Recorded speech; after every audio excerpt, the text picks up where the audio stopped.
Revelation Bible study. We're in it to win it at this point. We are neck deep in our study of Revelation. And at this point, there is no turning back. And that's a good thing. I say that to encourage myself because of the responsibility that I feel to you guys to make sure that what I'm giving you is as accurate as I know how to give. And now that's my effort, but we all know that our efforts without the Holy Spirit, without the Lord involved, they fall short anyway. So let's invite Him in. All right. So last week we finished up with chapter 12, and I'm going to open up tonight with the conclusion, or by reading the last verse out of chapter 12. And as I do, I just we got into some of the what people often really steers people away from the book of Revelation, because there's this sign and there's this and this means that and but the good thing for us is that as we study a book like this, we're standing on the shoulders of others who have labored in prayer and in study year after year. Lifetimes have been spent to achieve what we so conveniently sit down tonight and hear. And I just because it comes easy to us, I want you to understand that it's come with a lot of labor and a lot of pain and a lot of prayer on so we're standing on the shoulders of men that have really studied this, and I would remind you too that even though there's different points of view about this, we are in good company as it pertains to this. As we study this word tonight, you're in good company. Even right now, there's YouTube is slap full of videos that would suggest that Revelation has already been fulfilled, and that it's really irrelevant. So it's spiritual at best, and we can kind of just glean from it some spiritual pointers and sharpen up our spiritual acuity. But other than that, it's a useless book. But with that, I disagree wholeheartedly, because I want to point out how important this book is. It's God's end game. It is, and He has not only got a plan in place, but He's going to fulfill that plan to the letter, and He's let you and I in on the plan. That's what's amazing. So as we finished last week, we talked about the language in chapter 12 being somewhat cryptic. It's sign language, so to speak. It's language spoken out in signs. But in so doing, we are able to discover, and we uncovered last week, the identity of the sun-clothed woman, who is Israel, the red dragon, which verse 9 in chapter 12 identified. And then the male child, Christ, who is Jesus Christ, born of the woman Israel. We know that Jesus was the male child there depicted in that language. But let me skip back to chapter 12, verse 17. So the dragon was enraged with the woman and went off to make war with the rest of her children, who keep the commandments of God and who hold to the testimony of Jesus. So in chapter 12, we have a record of the long war against God and His people.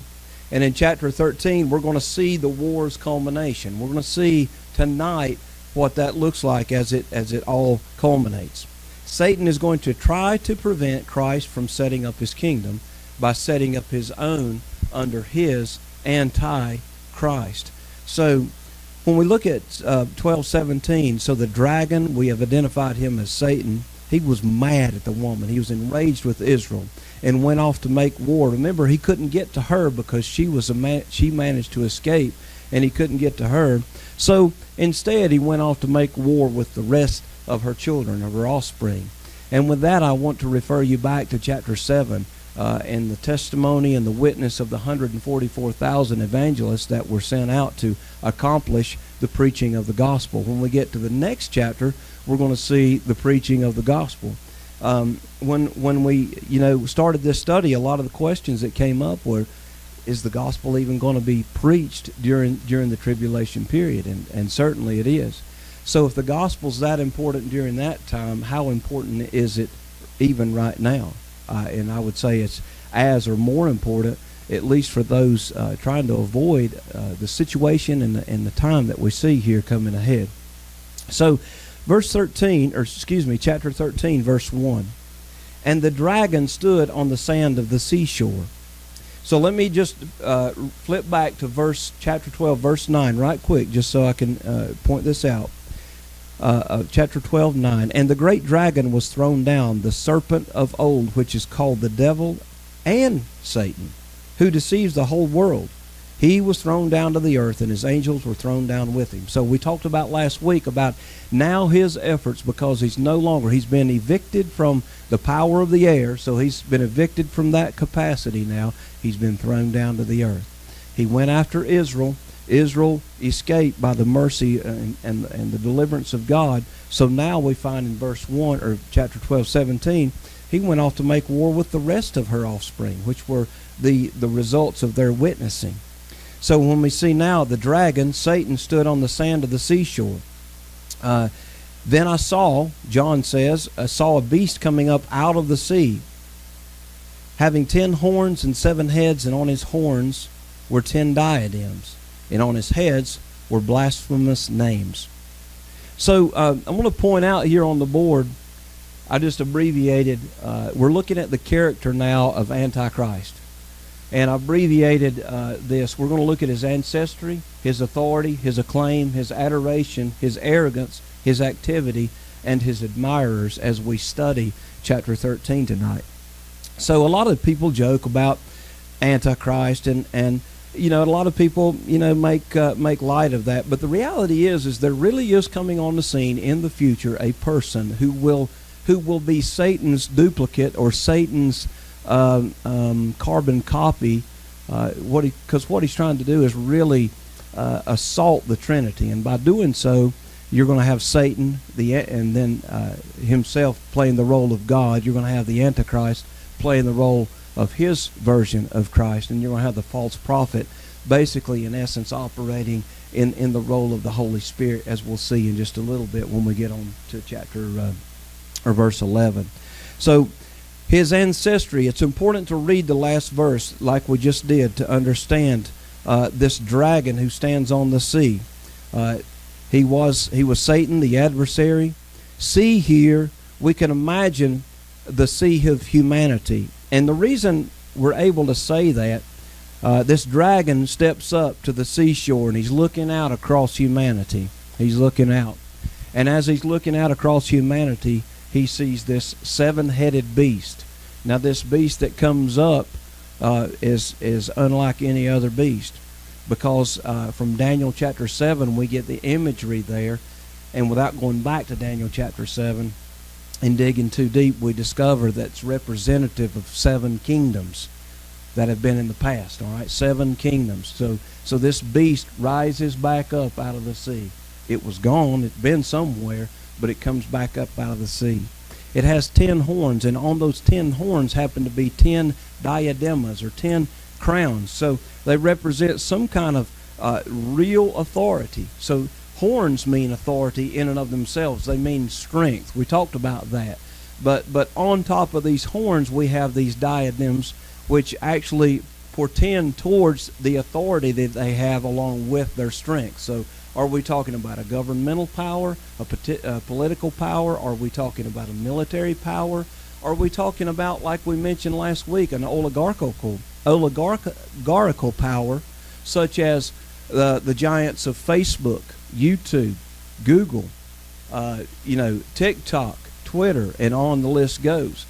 Some theologians, some prophecy students have even suggested that these 10 kings might be the governors of realms of authority in our society and culture. And we can see how Google is worldwide, Facebook is worldwide, YouTube is worldwide, those kind of things. Now that's only mere speculation on my part. So let me get out of speculation land, and let's get to the slides here. So if you look at verse 1 here, Revelation pictures the Antichrist as a beast 32 different times, which is an image that points to a brutal, bloody dictator, which is the exact opposite of Christ. When we look at the phrase anti, It means instead of. It means to oppose, or it means against. So an antichrist is something other than Christ. It could be instead of Christ. It could be opposed to Christ. But here we get the idea that more than anything, it's in a replacement, if you will. It's Satan's replacement. It's instead of Christ. We read in the letter of John, 1 John, we find out it says, I tell you, it's in chapter 2, he says, I tell you, brethren, there's many antichrists among you. But there's coming the Antichrist, but right now that spirit already exists. And we think about society and culture and how many people put things in the way or instead of Christ. It's not a person particularly, but what are we putting in the way of Christ? And in so doing, as we do so, we are actually have that Antichrist thing going on. Let me flip there for just a second so that it'll make more sense. I want to go to 1 John chapter 2. Children, 2:18. 1 John 2:18. Children, it is the last hour, and just as you heard that Antichrist is coming. So he's saying, Antichrist is coming. Even now many Antichrists have appeared. From this we know it is the last hour. They went out from us, but they were not really of us. If they had been of us, they would have remained with us, but they went out, so that it would be shown that they are all not of us. So in that we find that spirit is prevalent and has been prevalent all throughout. So here we see now coming on the scene the person. This is the person now. We know that animals use horns as weapons. Like I've said, horns symbolize power. The Antichrist rises up out of a 10-nation kingdom, similar to the revived, or similar to Daniel chapter 7, 16 through 24, that covers those 7, if you will, those 7 past rulers of the world. We talked about those last week. I listed those for you. And then the last bullet point there, the crowns on the horns point to how dominating this 10-kingdom empire will be. The name blasphemy means that he longs to exalt himself above God. So there in the latter part of verse 1, and on his heads were blasphemous names. So anything to do to oppose God. You know, I just want to just get us thinking for a minute.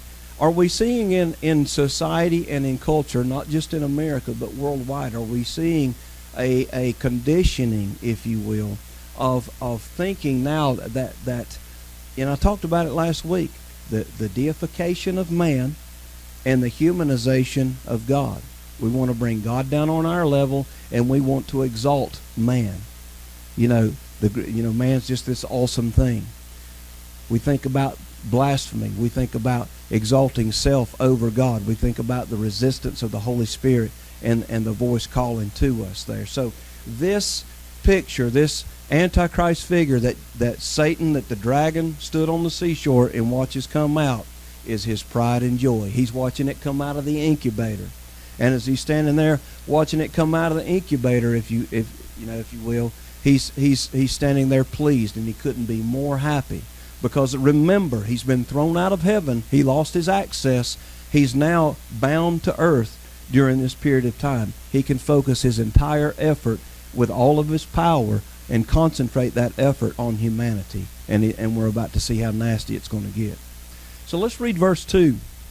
And the beast, John says, so Satan sees this beast coming out, and the beast which I saw was like a leopard, and his feet were like those of a bear, and his mouth was like the mouth of a lion. And the dragon gave him his power and his throne and great authority. Now, how in the world does he get this power? So we think real quickly, like a leopard, swift, cunning, agile, feet like a bear, speaks of strength and fierceness, mouth like a lion, power and strength. Revelation 13 and Daniel 7 teach us that this final world empire will be reminiscent of all the other historical world empires, except it will have the qualities of all of those wrapped up into one. And Satan, or the dragon, will give his authority to the person of Antichrist. If we flip back to 11:7, you guys remember our study when we were talking about the 2 witnesses who we identified as Moses and Elijah, and they were standing in Jerusalem and they were witnessing. You know, we had the 144,000 witnesses. We had the two witnesses preaching the gospel. If anybody opposed them, fire came out of their mouth and devoured them. Nothing was able to kill them until we get to verse 7 in chapter 11.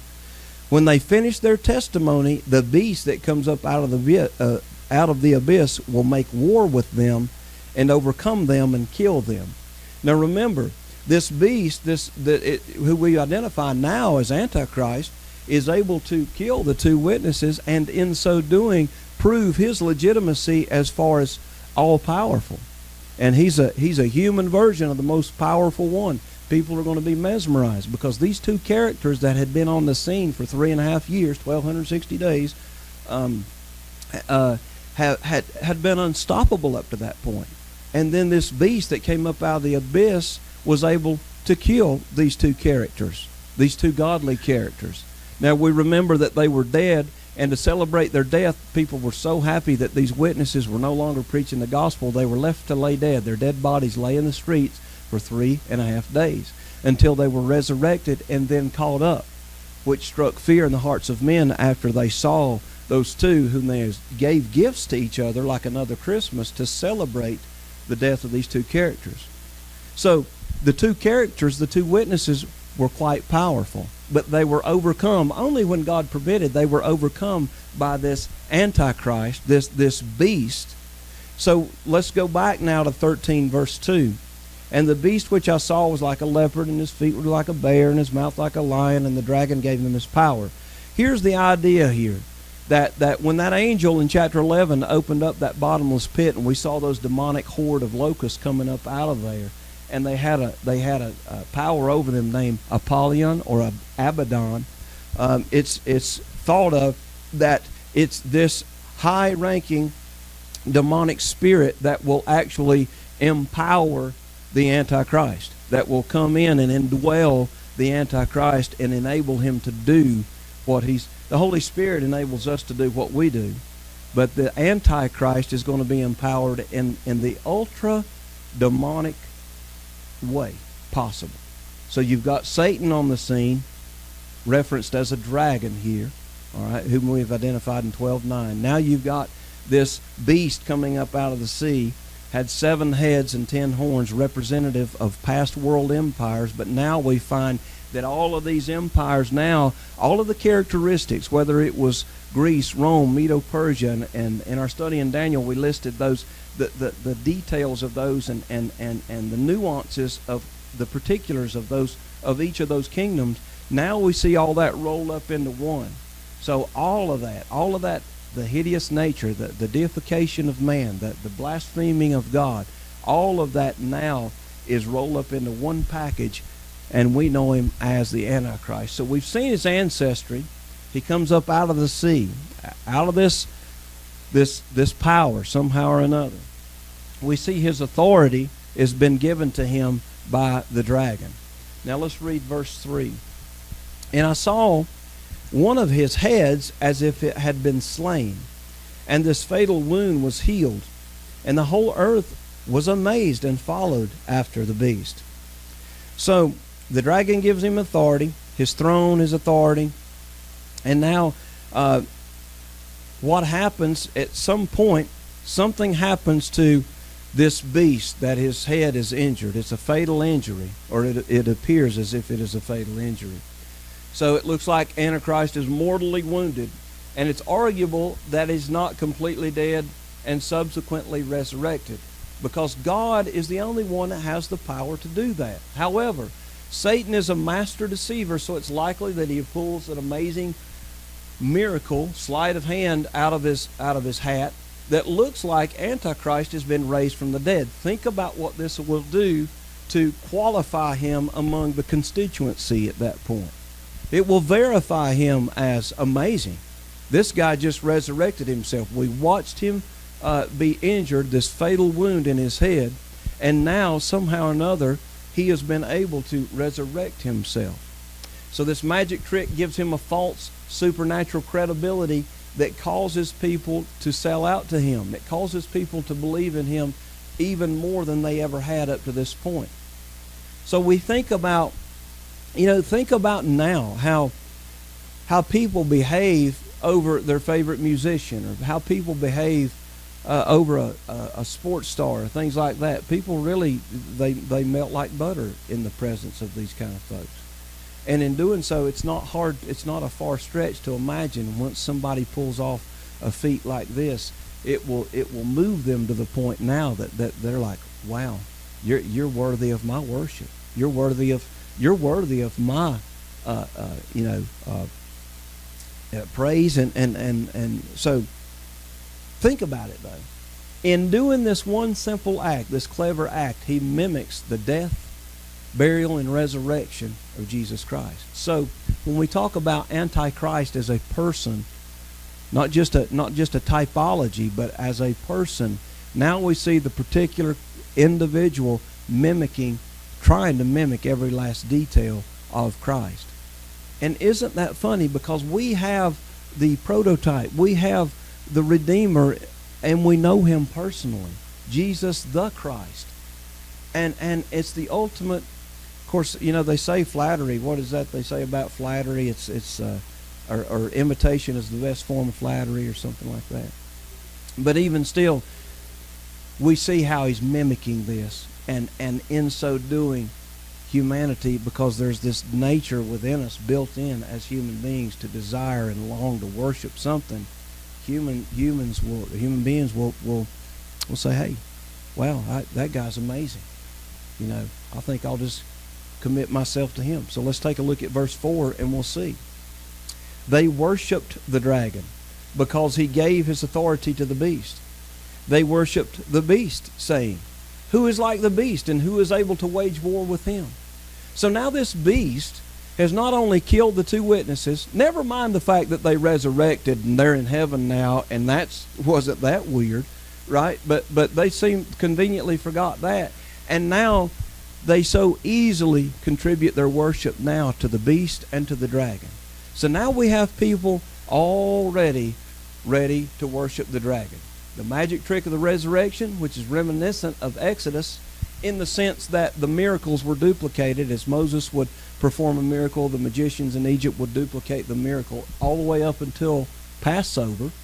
All right, but that reminiscent of Exodus has caused the people to worship the dragon and see the beast, Antichrist, as unbeatable. Nobody can conquer him now. Not the two witnesses, not death. Death can't beat him anymore. See, that's our claim to Jesus Christ. He overcame death, hell, and the grave. Isn't it funny that the devil wants to mimic that very thing? How critical is it that we cling to those truths as Christians in our lifetime? Those are things that we don't ever forget. It's just like the gospel. The gospel today, the gospel tomorrow, the gospel 10 years from now, the gospel 20 years from now. As long as I'm alive, may God fill my mouth with the words to preach the gospel. Because it's right, it's that important. So we see here, Satan finally got what he wanted, and that's worship. All the way from the very beginning, if you read Ezekiel 28, if you read Isaiah 14, what he wanted from the very beginning, I will, I will, I will.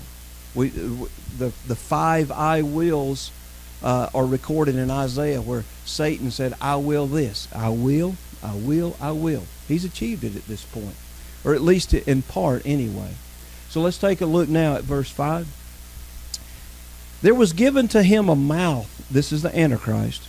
There was given to him a mouth speaking arrogant words and blasphemies, and authority to act for 42 months was given to him. Now here's this 42-month thing, and I want to go back for just a second. When we first began in chapter 6, the first seal was broken or open, and we saw the white horse rider come onto the scene. We identified that as Christ, as the Antichrist, not Jesus Christ.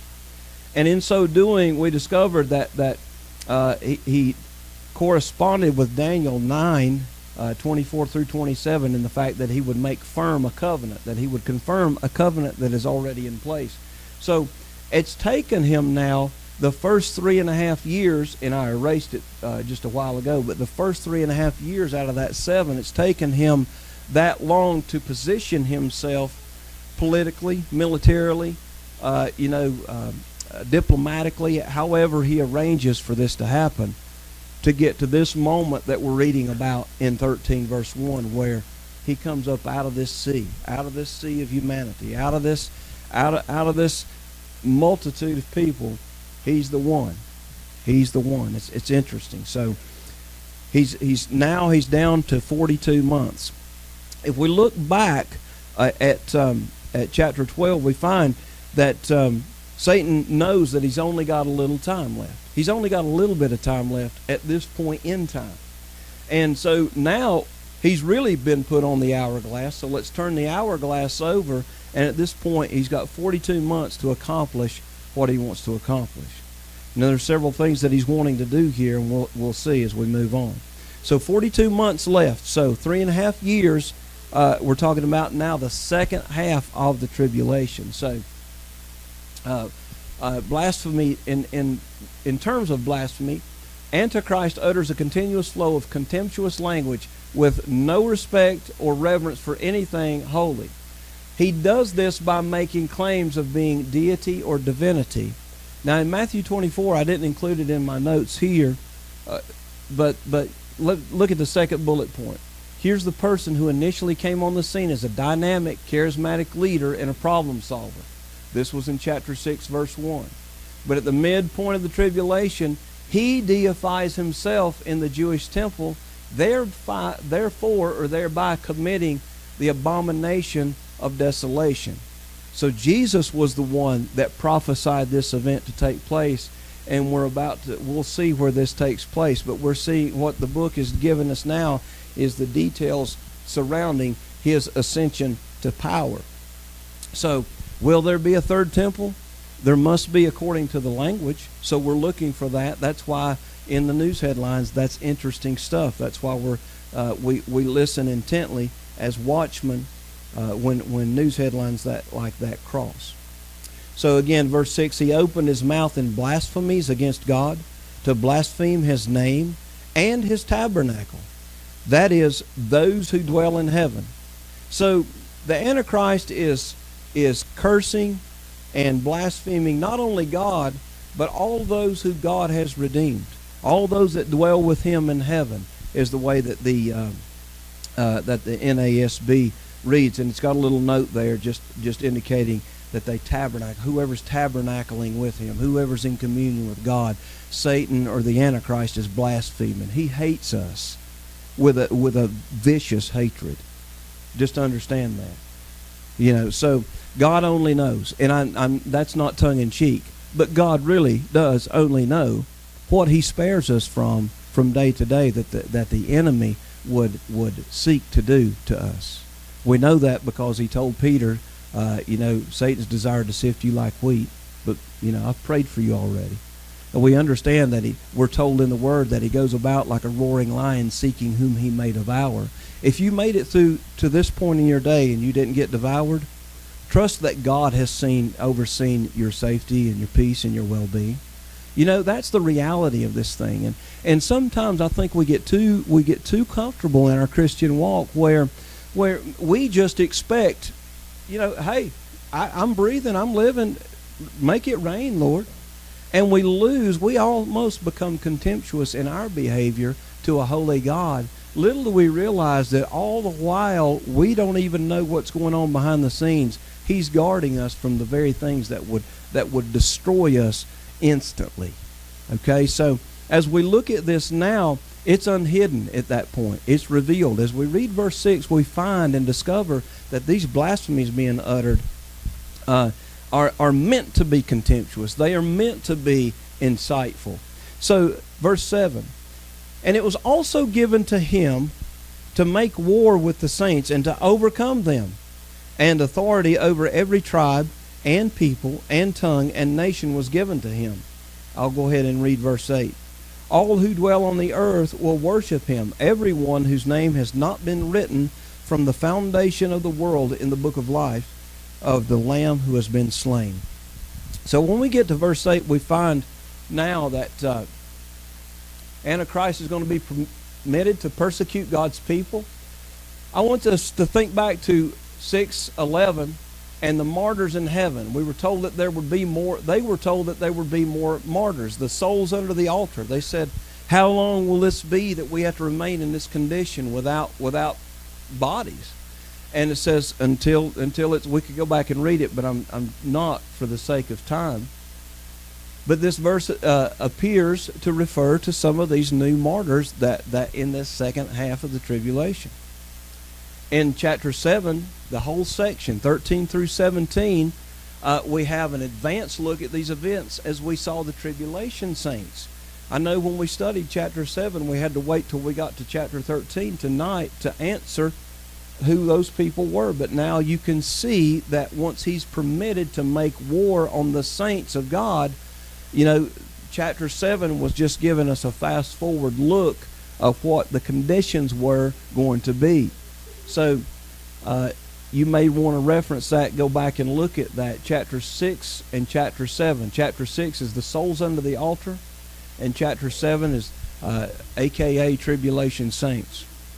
He will also persecute both saints, Daniel 7:25 and Israel, who will be persecuted beginning with the breaking of the covenant in the temple at the midpoint of the tribulation.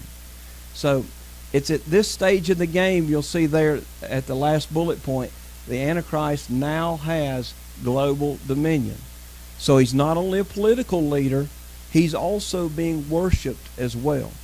This is what Satan wanted, and this is how this thing is shaken down as time moves forward during this 7-year time span. So, real quick, I just want to flip back to, as we look at verse 8, in reference to verse 8, Henry Morris, his book on Revelation. Let me go back. I just want to read this. Verse 8, all who dwell on the earth will worship him. And this is everyone whose name has not been written from the foundation of the world in the book of life of the Lamb who has been slain. Now, a little bit on that. Let me read this paragraph from Henry Morris. I think it sheds a little light on this Lamb's Book of Life, predestination, foreknowledge, and all that stuff. Since the Lamb had, at least in principle and in God's foreknowledge, been slain from the foundation of the world, he had been able in perfect justice to write in his book of life the names of everyone who would someday be born. Now, not born again, born. The redemption price which he would pay, his innocent blood shed on the cross in substitution for the sins of the whole world, was more than sufficient merit to cover every person. And so their names were written in his book before the world began. However, one name after another had been blotted out of the book of life as people had lived and died without validating their entry, as it were, through personal appropriation of Christ by faith. By far the majority of men and women through the ages have either rejected or neglected him and thus died in their sins. This will be even more the case in the awful tribulation period when men will have to worship the beast or die. So I think a lot of people, real quickly, what he's saying there, from the foundation of the world, Jesus had to die. We get that from Ephesians. We get that from, where else is it? Right off the top of my head. I know Ephesians. Ephesians 1. So in that, everybody's name that would be born, their name was written in the book of life. Christ died. His death was enough as a substitutionary atonement. A substitutionary atonement. He died as a substitute for you and I. Right? So he didn't deserve to die. I did. But he said, I'll take your place, that substitutionary atonement. And he died in my place, paying a debt I didn't know that I owed, a debt I could not pay, and so on it goes.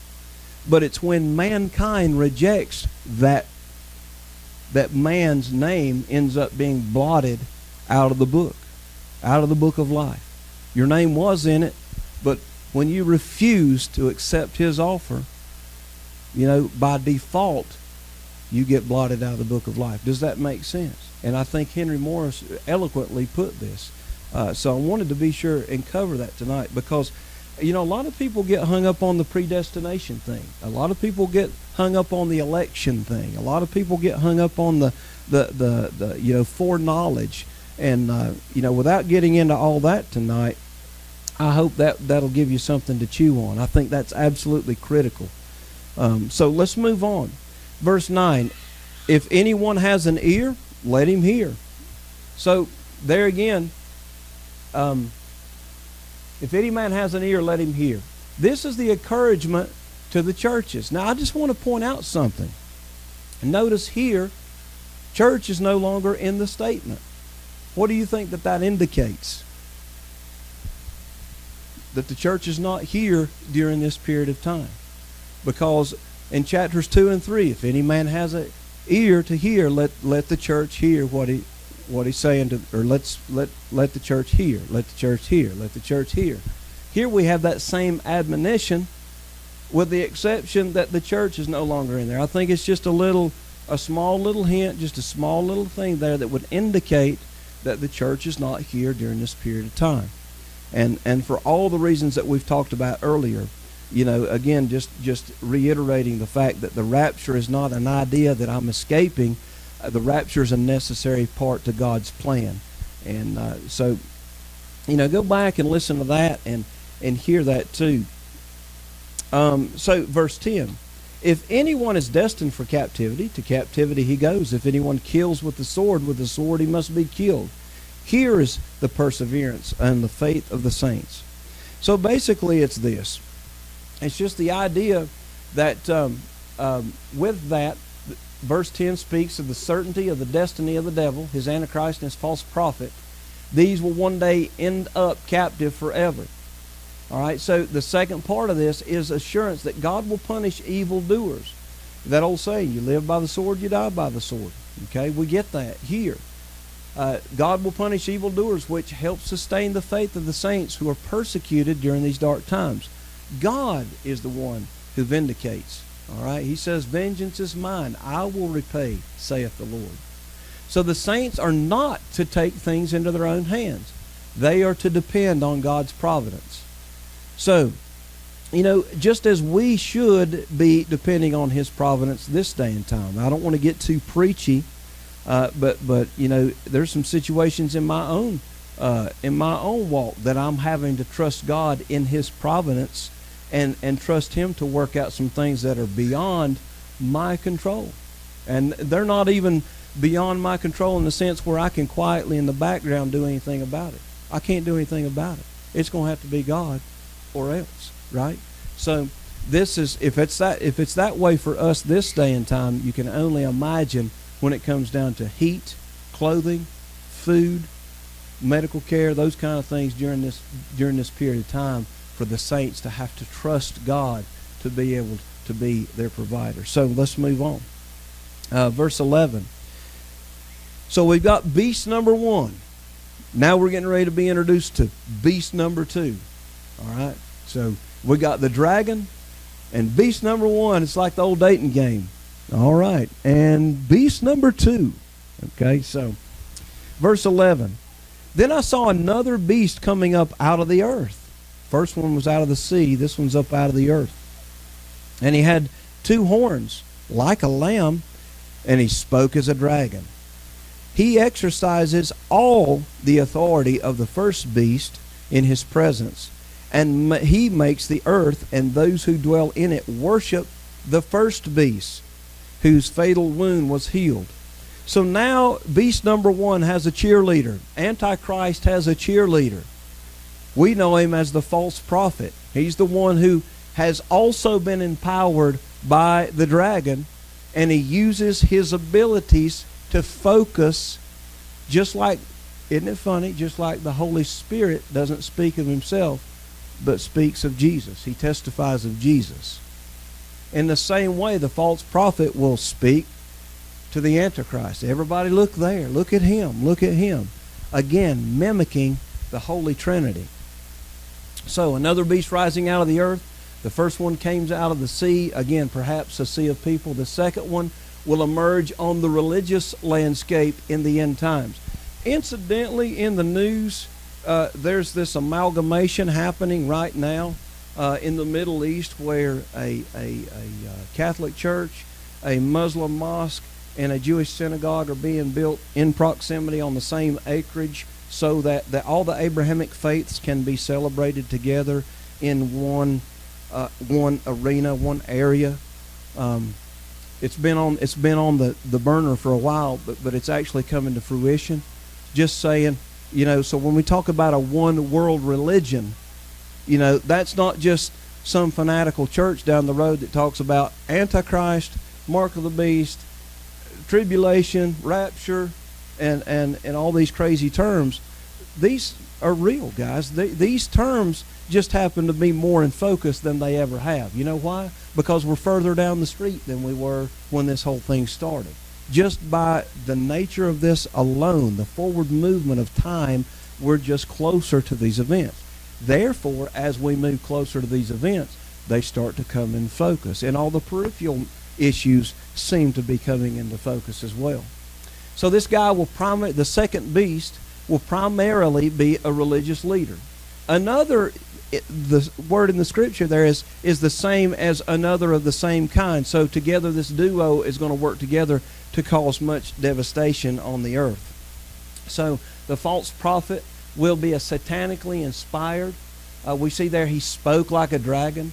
Scholars even suggest that the false prophet will be energized by a powerful demon from below also. So, and I think, again, he exercises all the authority of the first beast. Okay, so let's move on. So when we get to verse 12 there again, Satan is the source of authority for both the beast, which is the first beast, the antichrist, and the false prophet. And again, everything there I've said. So let's move on now to verse 13. The false prophet, this is the he there in verse 13. He performs great signs so that he even makes fire come down out of heaven to the earth in the presence of men. Verse 14. And he deceives those who dwell on the earth because of the signs which it was given to him to perform in the presence of the beast, telling those who dwell on the earth to make an image to the beast who had the wound of the sword and has come to life. Now, with this being said, we see now that he does great wonders. He causes fire to fall from heaven. We remember Elijah doing that. He deceives those on earth, which are impressive miracles. See, people who are hungry to see miracles will almost believe anything. So, how is it that and I'm asking this, think about it. How is it that we still can expect a life of miracles from the Lord, seeing miracles, like him working miracles, like stepping out of natural into the supernatural, but not be deceived by these impressive acts that really validate him as a false prophet? So again, just a question. But the last bullet point there, he causes those who don't worship the image to be killed. So in the news a couple of weeks ago, and I had the video pulled up, and Seth used my computer last night, and when he got done, I don't have my video. So I love you, son. Anyway, I think it was my fault, but anyway, I took the opportunity to blame you. I'd mentioned it a couple weeks ago, and there was this attraction coming to theme parks in 2021. This 112-foot giant, this image that was coming, and I was going to play that video for you. I may try to find it in our question and answer time just so y'all can see it. But so in verse 14, he deceives the whole those who dwell on the earth because of the signs. Okay, and then we get on down to verse 15. And it was given to him to give breath to the image of the beast, so that the image of the beast would even speak and cause as many who do not worship the image of the beast to be killed. Now there's this giant image set up so that the people on the earth at the time would be forced to worship this image as if it were God. Now the false prophet is going to be capable of apparently giving some kind of life to this image. I thought it was just neat that here we are, just in the news headlines, that these theme parks are going to have a 112-foot image coming to a local theme park that can really be anything that you want it to be. It can be Ronaldo, the soccer star. It can be Beyonce. It can be whatever. They can program this image to actually have light, and it's not robotic in the sense. It's an image that moves, and it's gigantic. It's 112 feet tall.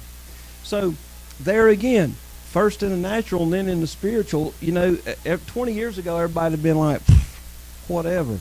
Now I'm kind of like, really? So those kind of things are on the scene. I'll see if I can't pull that up in a little bit. But all the speculation aside, let's rewind back to Daniel chapter 3 when Nebuchadnezzar, out on the plains, set up an image and demanded that his constituents worship that image. So we have a biblical precedent for that anyhow. So it's not that hard to imagine, that being done again. With the exception, Nebuchadnezzar never could give life to the image. He just demanded that people worshiped it. This false prophet is going to be so convincing in his capacity and ability. He's going to be able to give life to this image, and anybody that doesn't worship this image is going to be killed. So, let me get on down now to verses 16 and 17. And he, the false prophet, causes all, the small and the great, and the rich and the poor, and the free men and the slaves, to be given a mark on their right hand or on their forehead. And he provides that no one will be able to buy or sell except with the one who has the mark, either the name of the beast or the number of his name. Here is wisdom. Let him who has understanding calculate the number of the beast, for that number is that of man, and his number is 666. So let me cover these, and then I've got another thing I want to read there. It's important to realize that the mark of the beast is a literal mark that will be received by the individual in their right hand or on their foreheads. The ability for this system to work is here now, but the system is not to be confused with the mark. There's already companies that are engaging in this type of thing. Hey, it's cool. Look, I can open the door with my hand. We do things with thumbprints and things like that. All this stuff is not a reach for us anymore. So facial recognition on your iPhones, those kind of things. So technology is there. I'm not trying to say iPhone is. That's not what I'm trying to say. But be aware, be watchful, be looking, anticipate. Could this be that? We have to be careful when we do that we don't make everything out to be the mark of the beast, that we don't make everything out to be every person out to be the antichrist. There was some details. I know at one time when we talked to, and I meant to bring this up earlier, but I'll bring it up in just a little bit, concerning 666 and all that stuff. But the ability for the system of the work is here now. Receiving this mark, we see in chapter 14, what we'll see next week, verses 9 and 10, is essentially pledging allegiance to Antichrist and his system, which therefore is going to require judgment from God, because you've chose sides in effect at that point. And once you've chosen sides, now there is no turning back. And it's pretty heavy stuff. So here's the thing. In thinking about that, a lot of this stuff comes subversively. And I don't want to be, I'll save it for our discussion time, but I've got some comments that I want to go back. I'll go back and revisit that. Real quickly, though, the mark is about control. This brand will identify a person as a loyal constituent of this society, and it's any man's guess as to what the mark is, right? So, but at least in principle, we can see the development of many technologies that could lead to this outcome. So the mark, in verse 17, we find that the mark is associated with his name. All right, so it's a mark. It could be a literal mark, the name of the beast. So it could be a QR code, something like that. Right hand. It could be the name of the beast. Could be Mr. AC, property of Mr. AC. You know, it could be the number of his name. Could be a numerical prefix with 666 in it, something like that. Why do I say that? Because it's right here in the Scripture. And verse 17, and he provides that no one will be able to buy or sell except the one who has the mark, either the name of the beast or the number of his name. So it's a mark by name or a number, you know, some kind of identifying thing. I'm not going to be around, so I'm not expecting to receive that. However, more on that later. Real quickly, let me flip back over here, one other section that I wanted to read regarding that. So, again, from Morris, evidently the brand may take on any one of three forms, perhaps based on certain further categories into which the emperor wishes to divide his followers, say, perhaps military, governmental, or civilian, with different types of privileges and duties applied to each. One group receives the mark, some peculiar design or logo which is appropriate for the beast, and this is probably applied to the bulk of the population. Another group imprinted with the beast's own name, probably the group associated most closely with his purposes and actions. The third group is marked with a number, the number which is peculiarly fitting both for his character and for his own name. Unless a person could display one of these three brands, thus marking him permanently as committed to Satan, he is marked for privation and death. So what he was speculating there is that the division of marks would also subdivide you categorically into your realm of servitude under the Antichrist, if that makes sense. So something to that effect. And then lastly, verse 18, let me read it, and then we'll finish up for the night. Here is wisdom. Let him who has understanding calculate the number of the beast. For that number is that of a man, and his number is 666. All right, so there's where we get the 666, and anytime everybody gets to the grocery store and it's $66.66, everybody freaks out and throws a pack of chewing gum on the counter so that it won't be $66.66. So, you know, what we're talking about there, you know, really is more importantly what the Scripture's telling us there. If 7 is the number of completion, 6 is the number of man. All right, so in Numbers, and we may discuss this in a minute, but the Bible says, here is wisdom.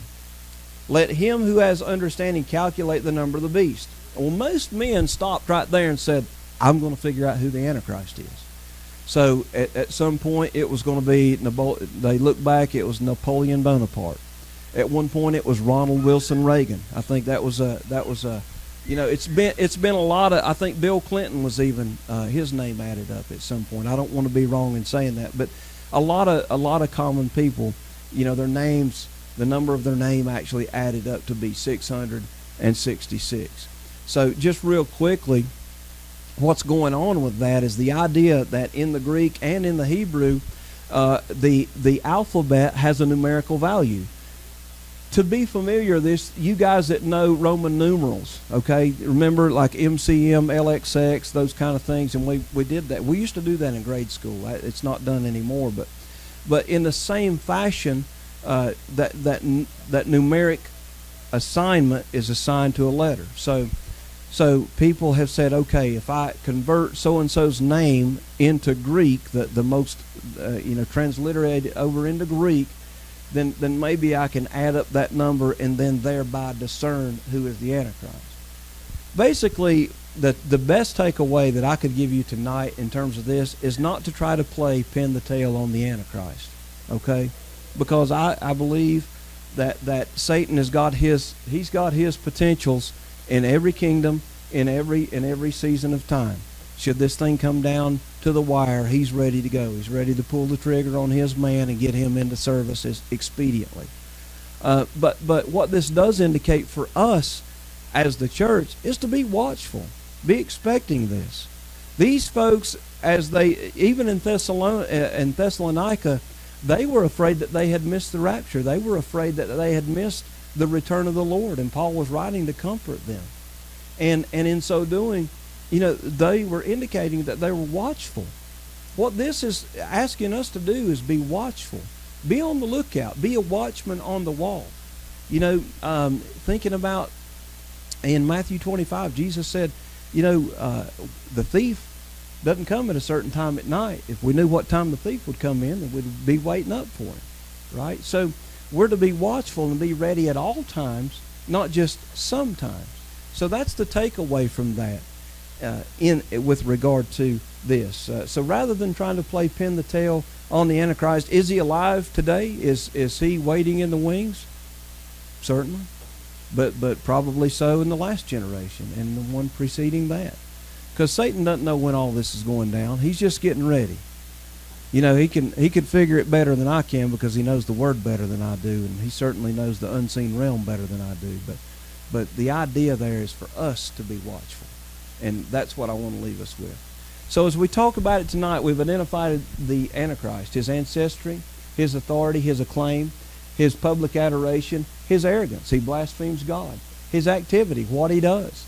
And then his admirers who worship him, who choose to worship him rather than worshiping God. So in chapter 13, we find out now the career of Antichrist. And he really becomes who we see him to be at the midpoint of the tribulation.